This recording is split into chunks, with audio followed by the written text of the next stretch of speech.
सर्वे कर्म वशा वयम, अर्थात सब कुछ कर्म के ही अधीन है। हमें कभी कभी ऐसा लगता है कि हमने किसी के साथ बुरा नहीं किया है अथवा मेरा कोई कसूर नहीं है, फिर भी पता नहीं मेरे साथ ही गलत अथवा अन्याय क्यों हो रहा है, मुझे ही धोखा क्यों मिल रहा है। तो इसका उत्तर है कि ये हमारे अतीत अथवा पूर्व जन्म में किए गए कर्मों का ही फल है। हमारे शास्त्रों में कहा गया है,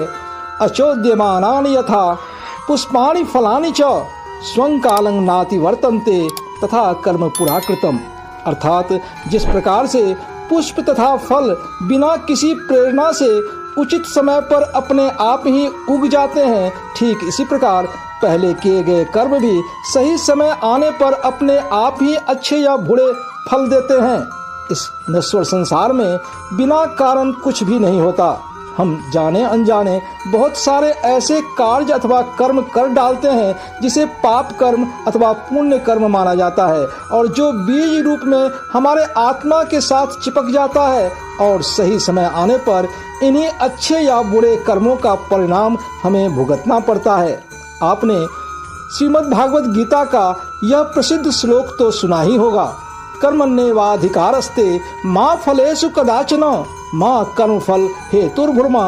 ते संगोस्तु कर्मणि, अर्थात हे मानव, कर्म करना तेरे वश में है, इसीलिए यह तेरा अधिकार भी है, पर कर्म फल तेरे वश में नहीं है, इसलिए इसके बारे में सोचकर चिंतित मत हो, क्योंकि तू जैसा भी अच्छा या बुरा कर्म करेगा उसका फल उसी प्रकार से मिलेगा। कर्म ही पूजा है, कर्म ही भक्ति है, इसीलिए हमें कर्म को पूरे मन से करना चाहिए। जन्म मृत्यु का यह चक्र भी